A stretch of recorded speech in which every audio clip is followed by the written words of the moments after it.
ठीक है ना। एडजेसेंट पॉइंट के अक्रॉस कैसे निकालेंगे?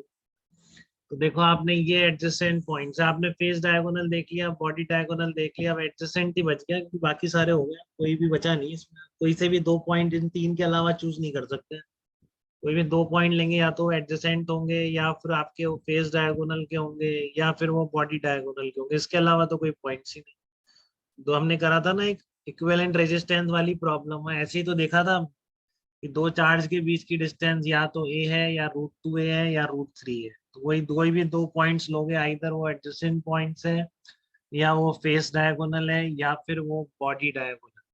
तो फिर से वही क्यूब है, वही 12 रेजिस्टेंस साइड्स पे लग रहे हैं इसकी। तो आपको एडजेसेंट पॉइंट्स के अक्रॉस यहाँ पर क्या बताना है?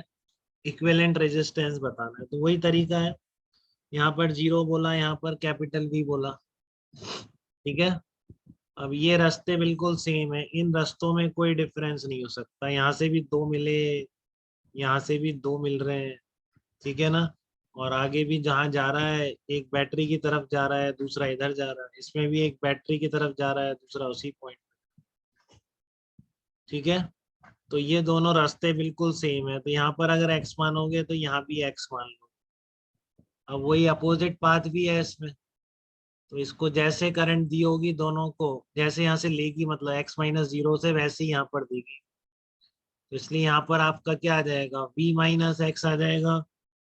यहाँ पर v-x आ जाएगा। ठीक है। अब यहाँ पर एक चीज आती है कि आपने अगर यहाँ पर अब नहीं पता कैसे माने, तो यहाँ पर y कुछ मानना पड़ेगा। ठीक है ना। तो ये x माइनस यहाँ पे y-x डिफरेंस आ जाए। तो ये y-x से आ रही है, तो इसके जो अपोजिट पाथ सिमेट्री होने के बिल्कुल जो सिमेट्रिक पोर्शन होगा उसमें भी करंट सेम होगी। ठीक है ना, क्योंकि जिस तरह से डिस्ट्रीब्यूट होगा, यहाँ से जाएगा उसी तरह से वापस सारे आ रहा होगा। तो ये आइडेंटिकल होने की वजह से यहाँ का पोटेंशियल डिफरेंस देखो y-x है, और यहाँ पर v-x मान रखा था। ठीक है ना। तो इसलिए यहाँ का कितना हो जाएगा? v-y हो जाएगा। ठीक है ना। यहाँ का कितना हो जाएगा? v-y हो जाएगा पोटेंशियल। बताइए, कोई दिक्कत तो नहीं है इसमें किसी? जिससे कि डिफरेंस क्या हो जाए? x-y या y-x ही रहता है। इसलिए यहाँ, नहीं तो यहाँ पर भी मेरे को z मानना पड़ता अगर मैं ये नहीं देखता तो। ठीक है ना। नहीं तो यहाँ पर मुझे क्या मानना पड़ता? z मानना पड़ता। ठीक है। बट ये पॉइंट्स क्या था? बिल्कुल आइडेंटिकल करंट जाएगा, जैसे x से y में जा रहा है वैसे इस वाली ब्रांच में जो मैंने डार्क दिखा रखी है उनसे भी बिल्कुल वैसे ही आया। ठीक है ना। क्योंकि इसको जितना दिया था उतना इसमें ले लिया इसने। ठीक है। इधर जितना दिया था वो इसमें आ गया। ठीक है। तो इसलिए अब इसकी भी करंट क्या होगी? दोनों तरफ सेम हो जाएगी। तो अब कुछ बचा नहीं, अगर इतना मान लिया तो अब आप दो इक्वेशन बनानी पड़ेंगी आपको। दो इक्वेशन से कम में काम नहीं चल रहा है। आप देखेंगे शायद आंसर भी x और y बराबर तो नहीं आ सकते, तो नहीं भी आए होंगे। और कोई ऑप्शन नहीं है इसमें आपके पास कि दो इक्वेशंस तो आपको बनानी पड़ेगी। ठीक है ना। दो इक्वेशंस आपको इसमें बनानी पड़ेगी। तो आप एक बार x के लिए लिख दीजिए इक्वेशंस, एक बार आप y नोड के लिए लिख देंगे, दोनों को सॉल्व कर लेंगे तो x आ गया आपके पास। अब टोटल i कैसे निकालेंगे? v-0/r, v-x/r और प्लस v-x/r। तो ये वही लिखा हुआ है v/r plus x/r plus x/r। ठीक है। तो कितना आ गया? 12 v/r इंटू 12/7। तो v कितना आ गया?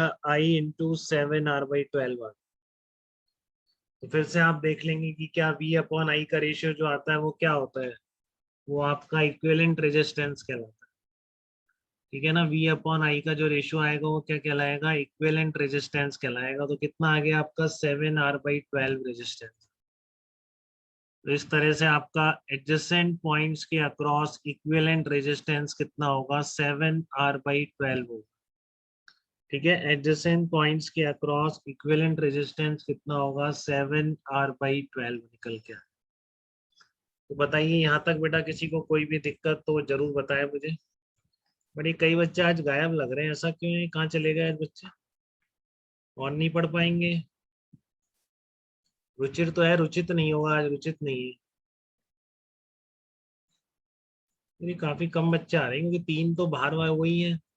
कम से कम 40 होते थे, 10 बच्चे गायब हैं आज। हार्दिक, पृथ्वी है क्या? पृथ्वी बताओ, पृथ्वी आप आ गए? हाँ सर वो। हाँ देखो बच्चे रहते हैं हमेशा। चलो क्या कर सकते हैं। तो यहाँ तक कोई डाउट बेटा किसी को?